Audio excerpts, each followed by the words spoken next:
Pleased to be joined this morning by our Commissioner of Health, Dr. Gale Burstein, as well as our Commissioner of Mental Health, Michael Rainey, to announce some very important and positive developments in the fight against the opiate epidemic here in Erie County.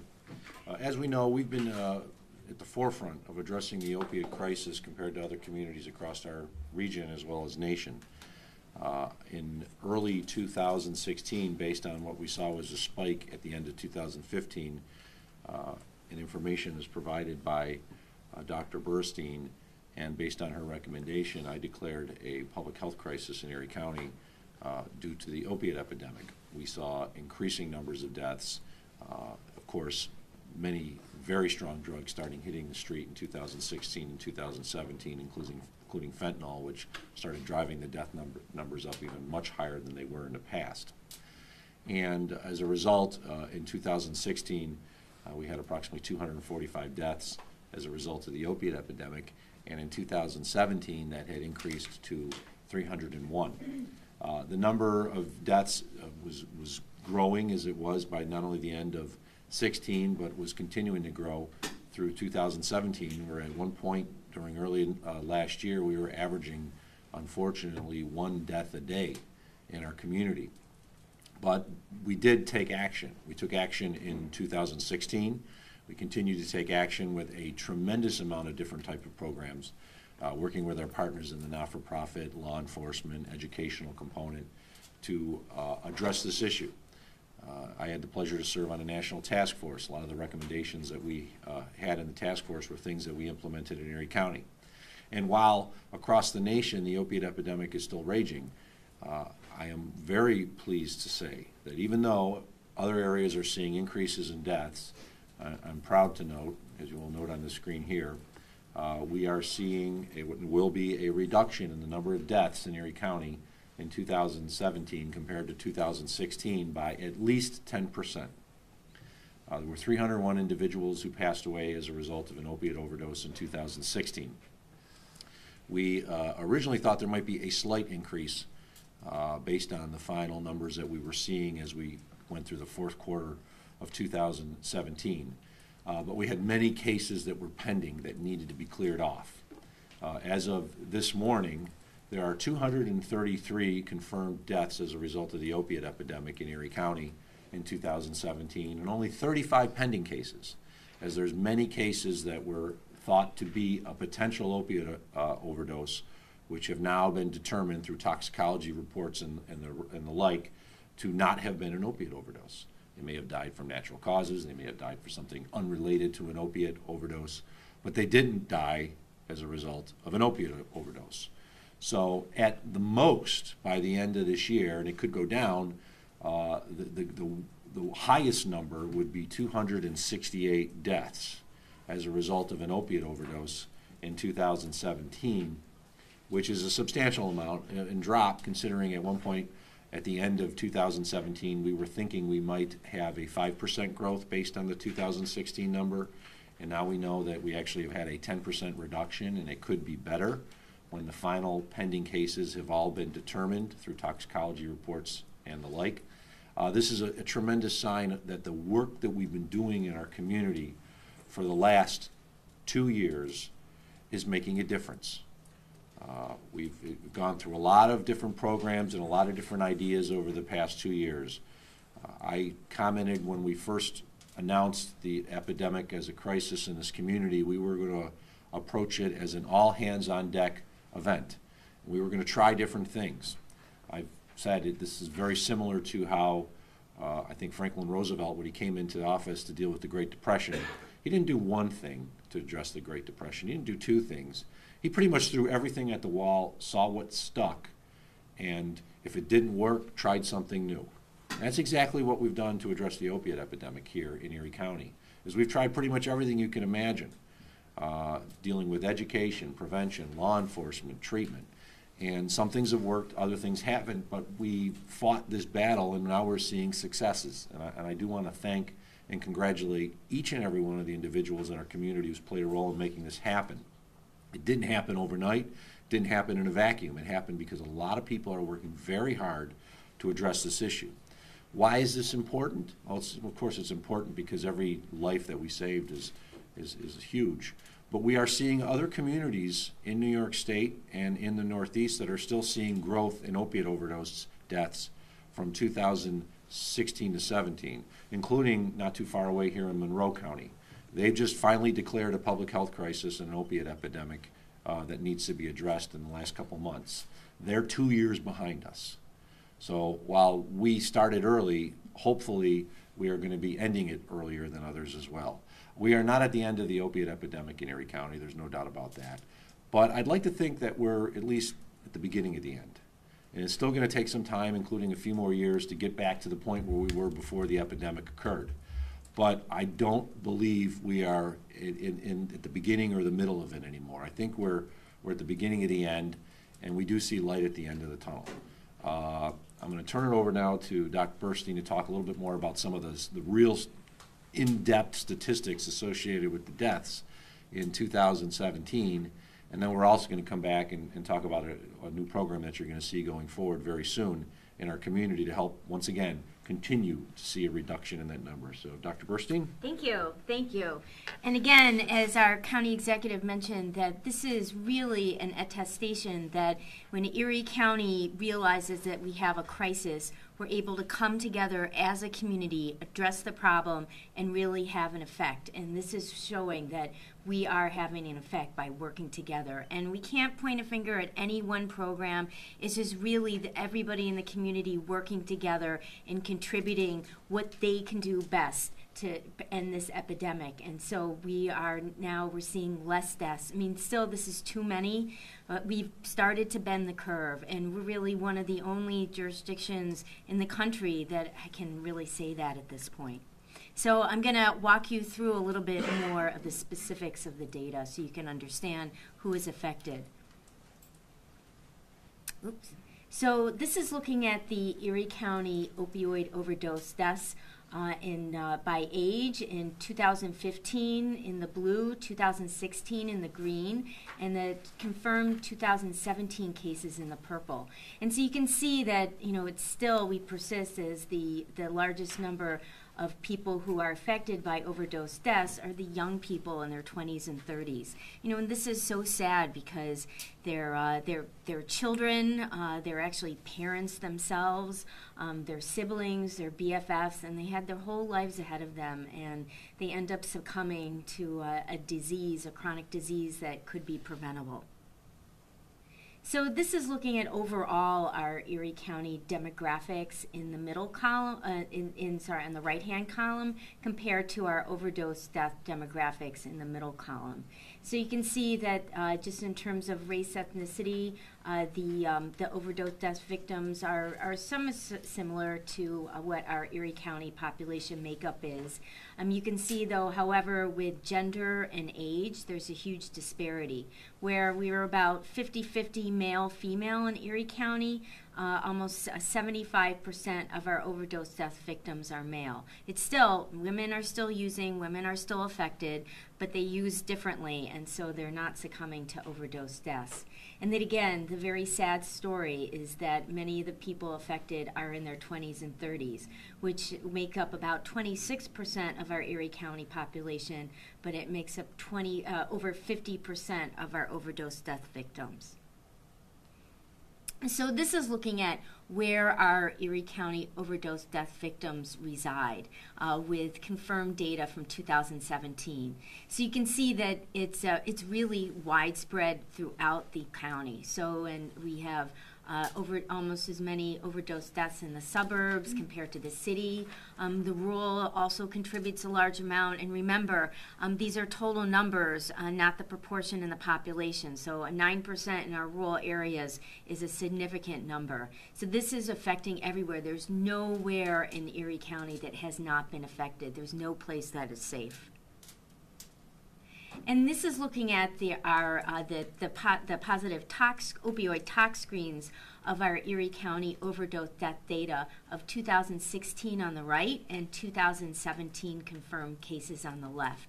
And so you can see that as we're continuing our trend, that fentanyl is out there and it's killing people. Fentanyl is really one of the most potent opioids that we know.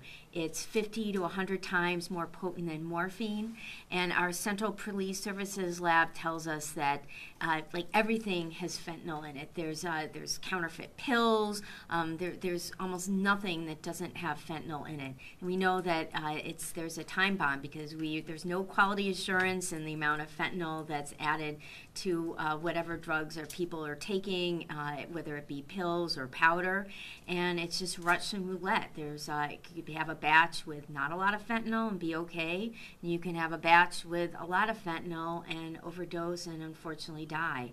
So, and that's really, again, remarkable that despite all the fentanyl on the street that is so toxic, we're still able to bring down our overdose death numbers. So that's really, again, an attestation to Erie County coming together and working to prevent overdose deaths. So I think that's it. Okay. Thanks. Thank you, Dr. Burstein, and thank you to your staff in the Department of Health, some of them which are here today, who've done tremendous work, including I'll give a shout out to Cheryl Moore, who's been coordinating the Erie County Opiate Task Force for the last couple of years and has really taken this to heart, and it's made a difference. We do see across not just the country, but the region, that there are increases from year-to-year deaths in communities just near us. I recently was talking to a legislator from Allegheny County, and they were relaying a story about how 2 young people died of an overdose in December. I know in Monroe County, County Executive Cheryl Denolfo has finally declared it a crisis, and they're forming task forces. That's great. I'm glad they're doing it now. We started and did this early, and we've been able to see some success as a result of that. We're not done. It's as simple as that. We still had approximately 268 deaths at the most, which is, as the doc noted, is every death is 1 death too many. So we're going to continue with many of the programs that we've done in the past. We've also had billboards out, and people have seen our billboard campaign, which was somewhat successful to let people know about the treatment options that are out there, including our treatment hotline, the 24-hour treatment hotline at 716-831-7007. Well, we're going to be coming out with a new set of billboards that are going to be hitting the streets, I believe, in April. And some of the first designs are out there, so we want people to know that we're not stopping. Addiction is a disease, and it can be treated as such. And you'll be seeing this billboard coming soon, and then you'll also be seeing this billboard, which I think is going to send a message to people who are addicted or to their family members that help is available, and you don't want to be the next. You don't want to be the next statistic. This is a fight. It's an all-hands-on-deck fight, and I wouldn't say we're necessarily winning the fight, because when people are dying in our community, it's tough to say we're winning. But we are seeing progress, and that's what's important. As I talk to my colleagues across the United States, and I will actually be in Washington, D.C. This end of week talking to my colleagues, I know this is going to be one of the top topics that we're going to be talking about, which is the opiate epidemic. And I'm very proud of the work that we've done here in Erie County.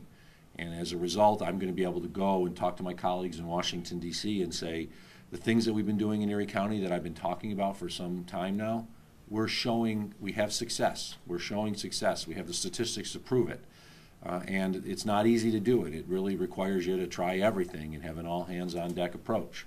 But if you do that, you can see successes where others, unfortunately, are still failing.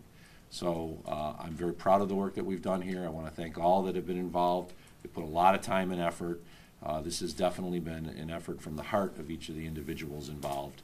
And it is nice to be able to report to the task force and to the greater community that the work we've done is showing progress. And the best progress we can ever make is saving lives, and we're doing more of that. With that, I'd be glad to open it up to questions. I just want to make sure I interpret your words correctly. I think Dr. Burstein said this is one of the only jurisdictions where we are seeing a drop this year. Why do you think that is? Why aren't we seeing it statewide, nationwide? Well, I mean, first of all, as you can see up there, I mean, we are not the only community that has been inundated with fentanyl that is very, very toxic. So anybody that is using is at risk of overdosing and unfortunately dying. As we mentioned earlier, we've been working very hard on this for over 2 years to try to address this problem, and we have partners that we've never had before. Public health and law enforcement are unusual bedfellows, but we've been able to come together to prevent overdose deaths, and again, we're doing it. We have healthcare, all our major competing hospitals and physician networks and health plans. We're all able to lay down their sabers for this issue and come and work together, and we're making progress on the healthcare front. Communities are finally starting to open up, and we're increasing access to medication-assisted treatment programs. Substance abuse treatment providers understand that people need to start on medication-assisted treatment to be able to survive if they're addicted to opioids, and they've stepped up and are actually offering same-day start of medication-assisted treatment, and again, saving lives. We're doing a lot to break the stigma. Remember, opioid abuse and addiction is not a bad behavior. It starts out usually when most people take prescribed medication and they don't realize the risk, and before they know it, they find out that they're addicted and they need more. And now with some great programs that we have through the state, there aren't as many circulating drugs out there as there used to be, and so people are forced to buy on the street, and again, that's all fentanyl. So again, it's a chronic disease of the brain. The brain gets rewired. Those opioid receptors need to have something in them. And if we can give them safe medication-assisted treatment with methadone or buprenorphine, and then they can resume normal lives. They can become family members and children and parents and BFFs and students and productive workers. And so we've really expanded access to healthcare to help that happen and prevent overdoses. We've also been working with different police departments to try to reduce the number of drugs in people's medicine cabinets. And so we have throughout the county drug drop-off kiosks. And if you go to the pointnewyork.org and type in your address, you can find out where the closest drug drop-off kiosk is nearest to you. If there's not one near you, you should call your local government, your police department, your town supervisor, and tell them you want access to this. You want to save lives. We're also working with our healthcare providers to do a better job identifying people that are at risk of addiction and referring them into the appropriate treatment. And again, addiction is a chronic disease of the brain, and we all have to come together and be compassionate and non-judgmental and help those that are struggling with a chronic disease of addiction get into the appropriate care, because there is a solution, there is a long-term answer, just like diabetes or chronic obstructive pulmonary disease, COPD, that people do well on chronic medication. With opioid addiction, it's really the same concept. If people can start on medication to keep them well, they'll be successful and they won't overdose and die. And also, our first responders have stepped up. I mean, they have saved so many lives with naloxone. It's really amazing. So, again, the whole community has come together to work on this, and I can't say it's any one program. It's just all of us working together to address this problem. It's and when you compare to other communities, other counties, not only did Erie County as a government address it early on, we were able to work with our partners and do that. And so it's a little dispiriting to me as I've traveled across not only New York State but the country to talk about that, to see other counties just sort of do nothing, throw up their hands saying, well, what do we do? Because we know you can do things. And Erie County is an example of how you can address this crisis, as the doc said. And there's more programs and more things that we've done. She could have kept on going on and on and on about all the things that we've done, because it is that much. And that's what you have to do. There's no one answer. I get that question a lot from colleagues in New York State and across the country. what's the one thing I can do to make a difference? And my answer is there is no one thing. You got to do many things. And if you do that, then you'll see successes. I'm interested to know, it wasn't that long ago, in fact, just within the last few months, that there was still an expectation that the number of drug deaths was going to exceed 2016's numbers. That must mean that a lot of suspected cases turned out not to be opioid related. I'm just wondering, how is it that there could be such a big shift? How can so many cases be suspected as opioid related deaths and turned out not to be? Can you take it? Sure. It was just a timing issue. First of all, our medical examiner was able to validate and get up and running a new panel of tests to detect fentanyl analogs that we've never had before. And so we were waiting on confirming a large batch of cases until this fentanyl panel, this testing, was available to us. And so when we ran those tests, a lot of people, who were suspected ruled out and were not determined to be causes of opioid-related deaths. And also, we've, as you know, over this year, we've had to contract with some New York City medical examiners to help us out. And because of HIPAA and confidentiality, a lot of the correspondences really needed to be by snail mail. I mean, we couldn't post anything electronically to communicate, and so so that's taken long. Those cases have taken longer to confirm than otherwise if we were full on board with our medical examiner staff. We have hired a new medical examiner, and that person is going to be starting in July. So we're trying to get back up to speed. We are doing the work, and it did take a little bit more time, but we're hoping with this additional very qualified medical examiner we'll be able to step things up. And then with our our new panel of testing in place, has been validated, and so it's admissible in court. Again, we're we'll be able to step up the turnaround time to close cases. It was just a coincidence that all of this happened at once. I would note in 2016, the number was anticipated to be higher too. I wouldn't say significantly higher, but I know at one point we were talking 340, 330, and then eventually it came down to 301. But you guys knew that earlier in the year. I mean, you knew that as the year was going on that the numbers were... Well, for 16, I don't think we really had a good grasp on that until April or May. Of 17. Yeah, and because we farmed out so many cases for 17 to the New York City medical examiners and toxicology labs, we were able to, what normally we might not have known until late March and April, now we're able to know in February because they were able to do those in a quicker manner than we could do it in-house. You mentioned there are so many programs that are involved. Are there any ones that maybe didn't meet expectations and you decided to put them aside and refocus your efforts elsewhere? Well, there's a few that we originally tried that just didn't seem to work as much as we thought. The REAP program, the rapid evaluation appropriate placement using police stations didn't pan out where it had in other parts of the country. We still have the program in place, but it's not the focus that it once was a year and a half ago. It's just people we thought might take advantage of it, and they didn't.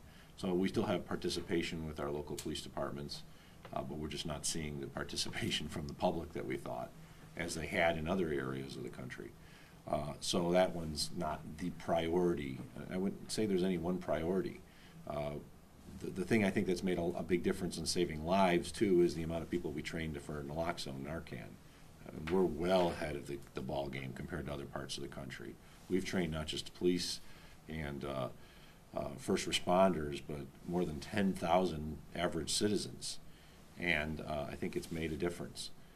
Our education component, when I announced that there was an opiate crisis in Erie County, the #1 prescribed drug to Medicaid patients, and we believe the #1 prescribed drug to private payers, were opiates. And the data we have from 2017 from the Medicaid Inspector General's office shows that dropped to #5. So there's less drugs out there that are being prescribed, which means there are less people who are going to get addicted in the first place. And if you have less people getting addicted in the first place, that means you're going to end up having less overdoses in the long run. So there's so many different things. I mean, I think the Narcan naloxone training had a big difference in helping to reduce the number of deaths, considering the drug that's on the street, fentanyl, is so potent and so bad. That's what's killing people. And if you do not have the Narcan in the hands of first responders and just average citizens, I think we might have seen more deaths. In fact, we would have seen more deaths. See my doc shaking head saying yes. We would have. It's as simple as that. But we had a very strong program to train individuals, which I'm glad to say other communities are replicating. Other communities are following our lead and now implementing that program. What is the cost of the billboard campaign, and how long will you have it going? I don't know. We can get that for you. It starts in April, and I think it runs through the summer. But we'll find out and get that for you. Okay. Are you seeing a shift in the landscape nationally where, combined with these numbers, that there is promise? And when I ask this question, I'm specifically thinking about the makers of Oxy saying that they're going to start marketing that drug to doctors. Are you seeing that this is an issue that even the companies like that are beginning to take seriously? Well, I think there's some communities in the United States that have seen reductions in deaths, and those are the ones like ours that started attacking this early, but a lot of them are not. I'm a little skeptical and cynical as to why Purdue Pharmaceutical and others are doing what they're doing now, other than that we're all suing them. And they have billions of dollars that are at risk. So now, after years of saying, these are safe, these are not addictive, you can't die from this, now they're saying, well, maybe they're not so good. Because they've got lawsuit after lawsuit after lawsuit. And billions of dollars of profits are now on the line because they've made billions of dollars of profits. I was happy to see that, when, especially the full-page ad that Purdue put out in various newspapers across the country. But I'll say this. They're still objecting to our lawsuits. So while they're saying, yeah, we're going to be a better partner, they're still objecting to the argument that they're the cause of these deaths, but in many cases they are.